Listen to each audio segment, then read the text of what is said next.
नमस्कार दोस्तों, आज मैं आपको सास बहू की कहानी सुनाने जा रही हूँ। उम्मीद करती हूँ आप सबको यह अवश्य ही पसंद आएगी। सीता अपने पिता की इकलौती बेटी थी। नाम के मुताबिक देखने में भी बहुत सुंदर थी। जब वह ससुराल में गई तो उसे उसके मुताबिक ही सब कुछ मिला, किंतु आजकल की लड़कियों को अधिक रोकना टोकना, समझाना, अपने मन के मुताबिक चलाना सासू माँ को अब कहाँ रह गया है। एक कहावत तो आपने सुनी ही होगी, जो किया बहू से टकरार, खो दिया उसने अपने बेटे का प्यार। इस कहानी के मुताबिक सीता की सास सीता को हमेशा समझाती, बहू ऐसा करो, ऐसा ना करो। नई नवेली बहू को थोड़े ही दिनों में अपनी सासू माँ से चिढ़ पैदा होने लगी। इस प्रकार यह सिलसिला आगे की ओर बढ़ता गया। एक दिन सीता के यहाँ कुछ मेहमान आने वाले थे। सासू माँ ने कहा, बहू आज अच्छे अच्छे व्यंजन बनाओ और मेहमानों के लिए चाय नाश्ता का भी इंतज़ाम अच्छी तरह से ही होने चाहिए। बस अब क्या था, यह सुनते ही सीता गुस्से से लाल हो गई। उस दिन तो उसने गुस्से में सारा काम कर दिया, लेकिन अगले दिन से वह चाल चलना लगी। सास जैसा कहती वह ठीक उसके विपरीत करती।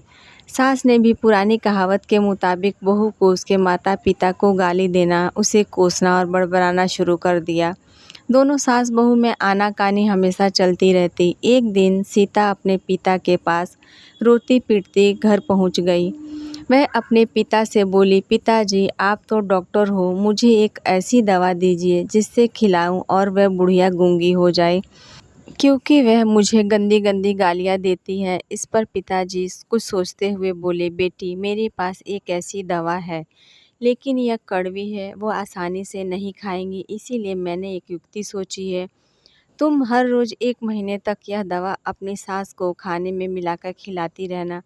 ठीक 1 महीने में वह गूंगी हो जाएंगी। लेकिन हाँ, यह दवा थोड़ी कड़वी है, इसीलिए तुम खाना इतना प्यार से खिलाना उन्हें पता ही ना चले। दवा लेकर सीता खुशी खुशी अपने घर आई और पिताजी के कहे मुताबिक अपना काम शुरू कर दिया।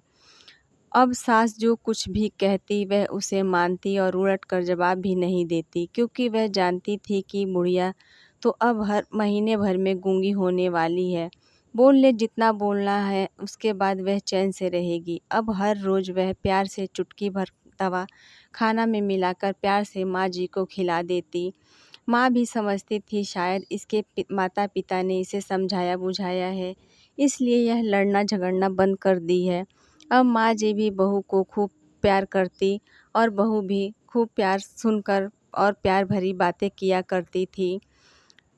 अगर बहू से कुछ गलती हो जाती तो भी इस प्रकार 1 महीना आते आते दोनों सास बहू में इतना प्यार बढ़ गया कि बहू अब अपनी सास की आवाज़ को खोना नहीं चाहती थी।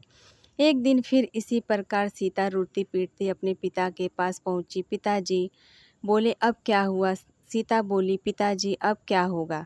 मेरी सास बहुत अच्छी है, मैं उनकी आवाज़ को खोना नहीं चाहती, वह मुझसे प्यार भरी बातें करती हैं। अब मुझे कोई ऐसा दवा दीजिए जो मेरी माँ जी को दिया हुआ असर काट सके और वह गूंगी ना हो पाए। इस पर पिताजी हंसते हुए बोले, बेटी तुम रोना धोना बंद करो और खुशी से रहो।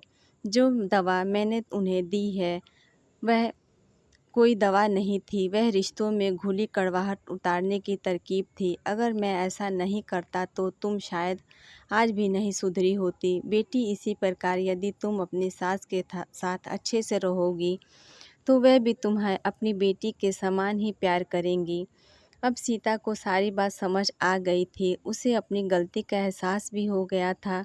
वह वापस अपने ससुराल चली गई। इसके बाद दोनों सास बहू प्यार से रहने लगी। उनके बीच प्यार का भाव आ गया और घर में खुशियाँ भी आ गईं। आशा है कि यह कहानी आपके दिल को छू गई होगी।